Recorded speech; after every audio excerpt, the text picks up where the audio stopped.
할렐루야. 8월 22일 목요일 새벽 기도를 시작하겠습니다. 사도신경으로 우리의 신앙을 고백합니다. 나는 전능하신 아버지 하나님 천지의 창조주를 믿습니다. 나는 그의 유일한 아들 우리 주 예수 그리스도를 믿습니다. 그는 성령으로 잉태되어 동정녀 마리아에게서 나시고 본디오 빌라도에게 고난을 받아 십자가에 못 박혀 죽으시고 장사된 지 사흘 만에 죽은 자 가운데서 다시 살아나셨으며 하늘에 오르시어 전능하신 아버지 하나님 우편에 앉아 계시다가 거기로부터 살아있는 자와 죽은 자를 심판하러 오십니다. 나는 성령을 믿으며 거룩한 공교회와 성도의 교회와 죄를 용서받는 것과 몸의 부활과 영생을 믿습니다. 아멘. 찬송가 449장 찬양하시겠습니다. 찬송가 449장입니다.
데살로니가 전서 2장 13절에서 20절까지 말씀입니다. 다 찾으신 줄 알고 저 여러분들이 한 절씩 교도하도록 하겠습니다. 데살로니가 전서 2장 13절부터 20절입니다.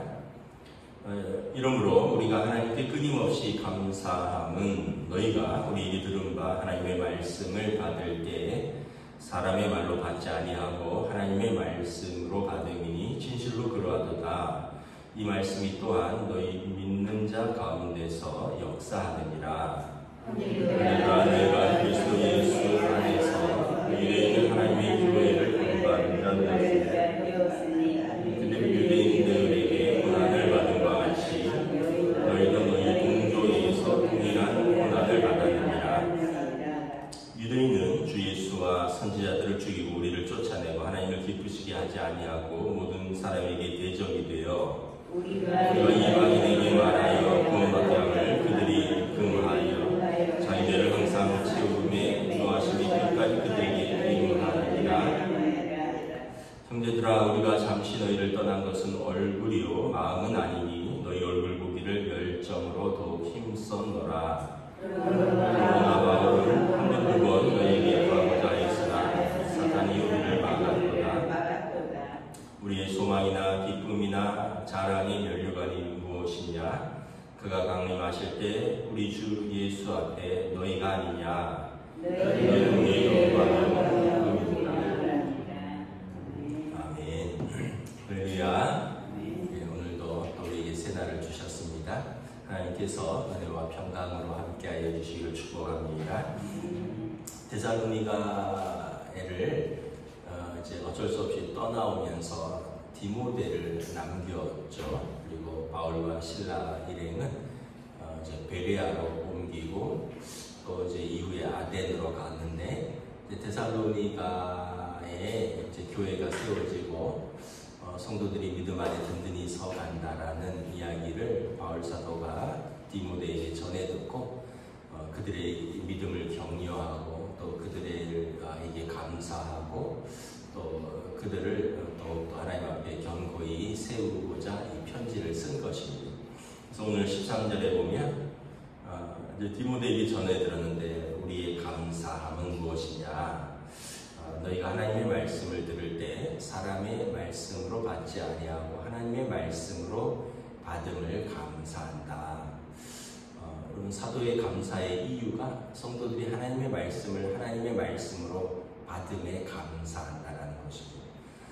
여러분, 누군가의 말씀을 받을 때 그 말씀을 이렇게 진지하게 듣고 또 그 말씀을 마음에 새기면 고맙죠. 왜냐하면 전하는 사람에게 말하는 사람을 인격적으로 존중하는 것입니다. 그러니까 바울 사도가 전한 말씀을 그들이 하나님의 말씀으로 받았다라는 이야기는 먼저는 바울 사도를 존중했다라는 이야기도 되고 두 번째는 그들이 하나님을 존중했다라는 거예요. 그래서 하나님의 말씀을 하나님의 말씀으로 받았다라는 거죠. 그래서 사도가 전한 말씀을 사람의 말씀이 아니라 하나님의 말씀으로 받으니 내가 감사하노라. 여러분, 자녀들이 부모의 말씀을 귀뚱으로 흘려들으면 부모를 존중하는 것이 아니죠. 그럼 부모가 섭섭하고 화가 나죠. 그런데 아버지의 말씀을 아버지의 말씀으로 받고 엄마의 말씀을 엄마의 말씀으로 받으면 부모는 기쁘죠. 자녀가 내 말을 존중한다는 얘기는 그 인격을 존중한다는 것입니다. 여러분들도 만약에 누가 주변에서 어떤 분하고 친한지 한번 생각해 보세요. 내가 얘기하는데 됐다고 아유 모르는 소리 하지 말라고 이런 사람이랑 친하시겠어요? 아니면 내가 무슨 얘기를 하면 그러냐고 또 이야기를 듣고 이렇게 공감해주고 동의해주고 또 때로는 아니면 아니라고도 할 수 있지만 일반적으로 전반적으로 이야기할 때 내 말에 귀 기울여주는 사람하고 친하신지 아니면 됐다고 그냥 모르는 소리는 하지도 말라고 이런 사람하고 친하신지 상식적으로 생각해 보면 그 그 사람이 내 말을 공감하고 동의해 준다는 것은 나의 인격을 존중해 준다는 거죠. 하물며 여러분, 하나님의 말씀을 하나님의 말씀으로 받는 것이 얼마나 귀한가라는 것이죠. 성경 말씀을 하나님의 말씀을 우리가 참 가지고도 있고, 이게 얼마나 사실 복된 일인지를 몰라요. 이 예수님 시대에, 이 사도들의 시대는 말씀을 가지고 있는 것도 굉장히 어려웠거든요.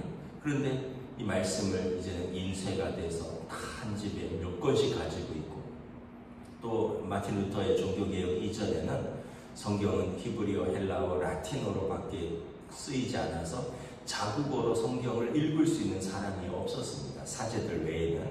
그런데 지금은 다 우리말로 각각 이렇게 성경을 읽을 수 있으니 얼마나 우리가 복받은 사람들이고 감사하냐.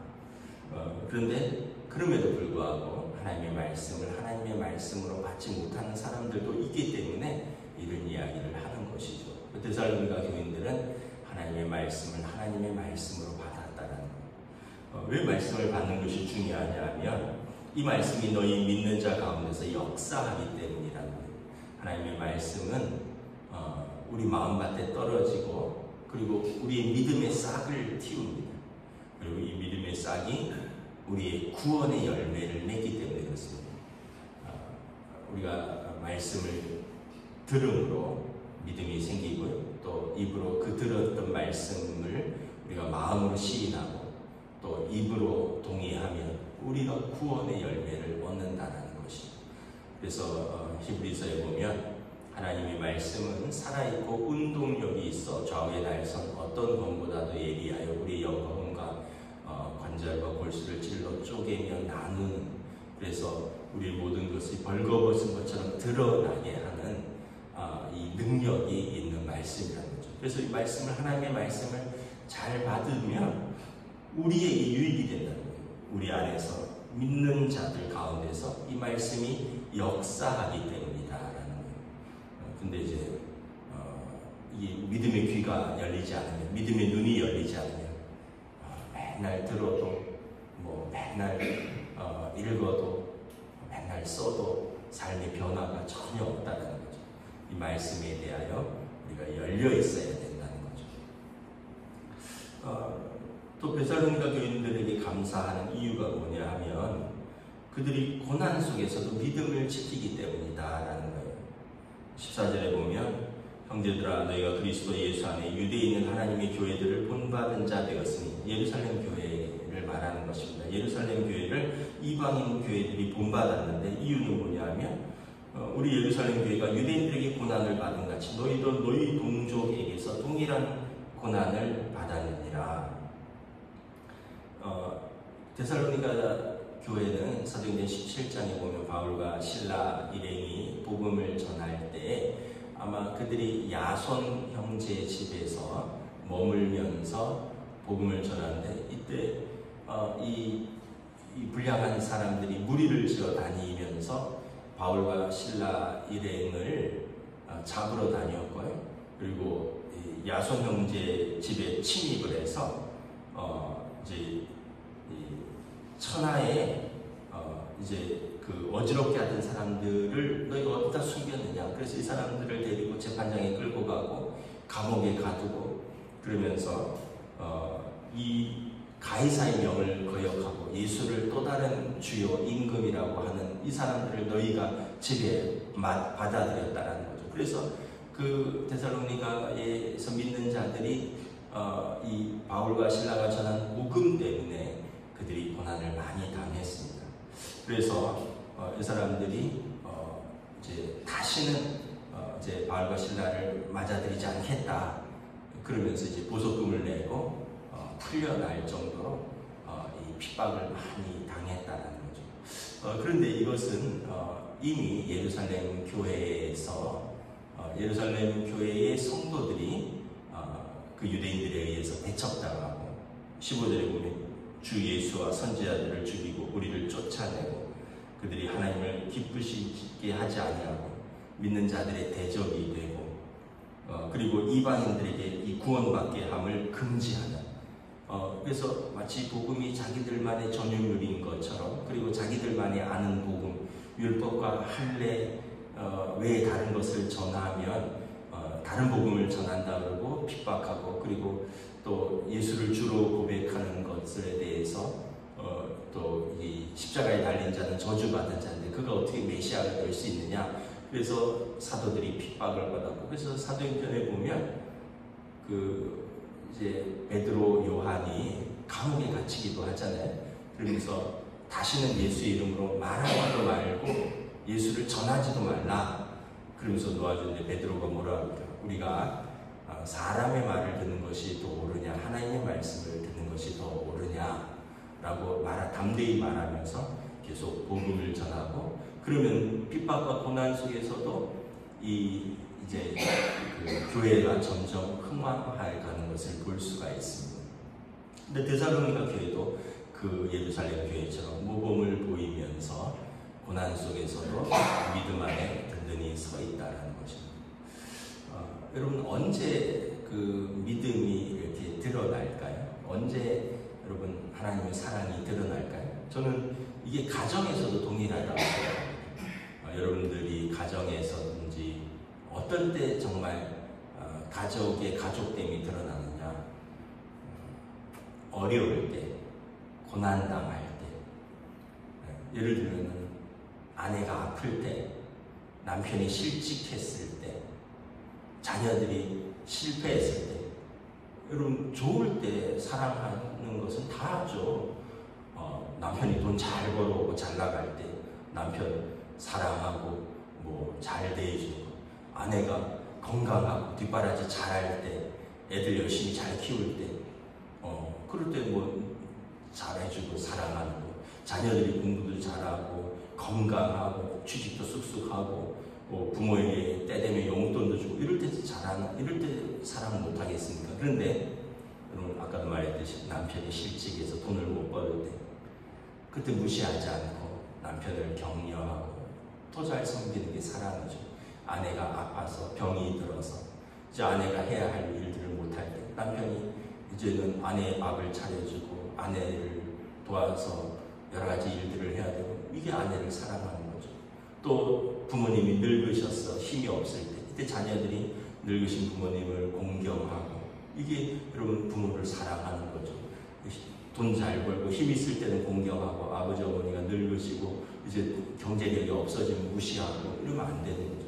자녀들이 예쁘고 말 잘 듣고 이것저것 잘할 때만 사랑하는 게 아니라 때로는 실패할 때도 있고 때로는 눈물을 흘릴 때도 있는데 자녀의 편이 되어서 기도해주고 격려해주고 사랑해주는 것이죠. 이게 어려울 때 더 가족이 하나 되는 것처럼 믿음도 여러분 내가 잘 될 때 내 믿음이 좋아 보이는 것은 별로 어렵지 않습니다. 집안에 문제도 없고 직장에서도 탄탄하고, 그런데 신앙생활 열심히 하고 잘하는 건 어렵지 않은데, 어려움이 생길 때, 고난이 생길 때, 내 삶에 문제가 생길 때, 그때 이제 우리의 믿음이 흔들리죠. 사단이 흔들죠. 하나님이 과연 너를 사랑하시느냐? 하나님이 살아계시다면 너에게 이룰 수 있느냐? 사단은 우리를 이렇게 고난으로 흔드는 것입니다. 그런데 여러분 진짜 믿음은 고난 속에서 꽃피는 거죠. 고난 속에서 욥처럼, 고난 속에서 요셉처럼, 고난 속에서 인생의 광야에서 모세처럼, 여러분 다윗처럼, 우리가 참 믿음의 선진들이 성경에 증거가 있잖아요. 그분들은 고난 속에서 하나님을 붙들었기 때문에 하나님께서 그들을 인정하신 것이죠. 그래서 우리도 고난 속에서 더 하나님을 사랑하고 고난 속에서 더 믿음의 신지를 견고히 세우는 것입니다. 데살로니가 교인들이 그러했다는 거예요. 그래서 바울 사도가 참 감사하다, 너무 감사하다. 이방인 교회 성도들, 이 사람들은 초신자들, 어린 성도들인데, 믿음이 어린 성도들인데, 이들이 고난 속에서 이렇게 믿음을 지키고 하나님의 말씀을 하나님의 말씀으로 받으니 사도가 얼마나 감사한지 모르겠다라고 고백을 하는 것입니다.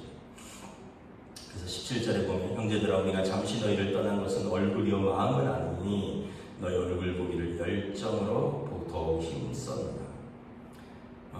이 데살로니가에서 어쩔 수 없이 떠났거든요. 그들을 핍박하고 이 불량한 사람들을 데리고 때를 지어 성을 소동하게 하면서 자기들을 맞아주었던 집에 침입하여서 그 사람들을 못 살게 하면서, 그러니까 어쩔 수 없이 바울과 신라를 이 데살로니가 성도들이 베레아로 보낸 것입니다. 그래서 준비가 되지 않고 헤어진 것이에요. 그러나 얼굴은 떠났지만 마음은 같이 있다는 거예요. 그래서 얼굴 보기를 아주 힘쓰고 열망했다는 거예요. 다시 데살로니가 교인들을 좀 보기를 간절히 열망했다는 거예요. 그래서 바울이 한 번, 두 번 너에게 가고자 애썼는데 사단이 우리를 막았다는 거예요. 여러 가지 이유가 있어서 가지 못하고 결국은 이제 아덴으로 가게 되고 또 고린도로 내려가고 이제 나중에 이제 한번 돌아보는데, 이 편지를 쓸 때는 바울 사도가 못내 아쉬운 거죠. 데살로니가에서 제대로 작별도 못하고 에베소에서는 작별을 하거든요. 그리고 3년이라는 기간 동안 충분히 그들을 양육했습니다. 두란노에서. 또 고린도에서도 1년 6개월간 머물면서 고린도 교회에서 복음을 전하고 제자들을 양육했는데, 데살로니가에서는 이런 걸 제대로 못하고 쫓겨나듯이 쫓겨났는데, 그들을 생각하면 마음이 너무 보고 싶고 얼굴은 못 보지만 마음은 너무 열망한다는 거예요. 여러분, 이렇게 누군가를 보고 싶어 하고 이렇게 헤어지면 또 보고 싶고 이런 때가 있었죠. 어떤 때입니까? 사랑하는 사람이죠. 뭐 오래돼서 뭐 어떨런지 모르시겠지만 아마 연애하실 때 그러지 않았습니까? 연애할 때 이렇게 하루 종일 같이 있다가 헤어졌는데도 또 다음날 보고 싶고, 근데 뭐 직장 다니느라고 또 저녁에 만난다든지 주말에 만난다든지, 그러면 그 기간 동안 보고 싶고, 뭐 또 이렇게 아들 군대 보내면 이렇게 휴가를 간다든지 아니면 면회를 갈 때 정말 가슴이 설레더라고요. 정말 가슴이 설레는, 제가 아들을 보러 가는데 가슴이 설렌다는 게 정말 그때 처음 알았어요.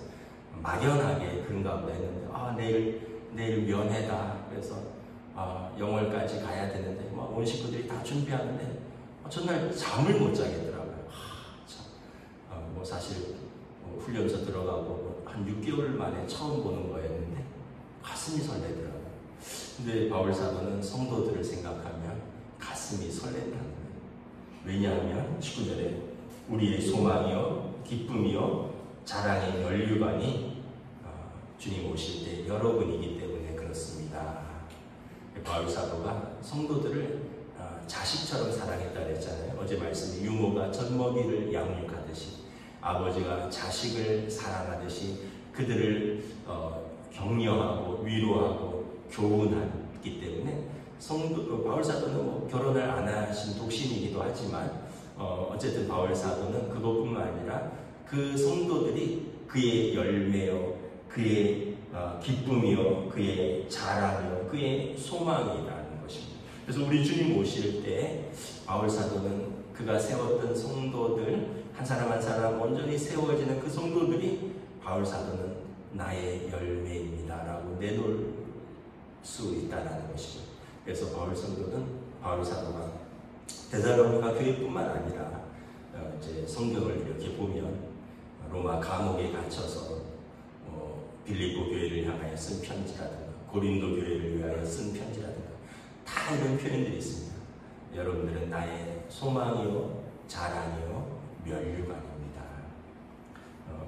여러분들은 우리의 영광이요 기쁨입니다. 그래서 여러분 우리가 하나님 앞에 섰을 때 먼저는 우리가 하나님의 자녀로서 하나님의 기쁨이요 하나님의 자랑이요 하나님의 영광이 우리 성도들이요 교회인 줄 믿습니다. 그리고 또 우리가 누군가를 위하여 기도하고 그 사람을 믿음으로 세우는 그 사람이 우리의 면류관이고 우리의 자랑이고 우리의 열매인 줄 믿습니다. 그래서 저와 여러분들이 우리의 다음 세대, 우리 우리 자녀, 손들을 이렇게 하나님 앞에서 그 열매와 자랑과 기쁨과 소망으로 세우는데 힘쓰고, 또 교회는 이 일들을 계속해서 감당하고 하나님 앞에 섰을 때 우리의 기쁨과 자랑으로 드릴 수 있는 저와 여러분, 우리 교회가 되시기를 우리 주님의 이름으로 축복합니다. 기도하겠습니다. 하나님 은혜를 감사합니다. 오늘도 또 주신 말씀 속에서 참 사도의 감사는 데살로니가 성도들이 하나님의 말씀을 하나님의 말씀으로 받는 것에 감사하고, 또 사도의 기쁨과 소망과 영광과 자랑은 데살로니가 교회 성도들이 점점 말씀으로 역사하고 온전해지고 고난 가운데 성숙하며 믿음 가운데 든든히 서가는 것이 사도의 기쁨이요 소망이요 감사요 영광이라 말합니다.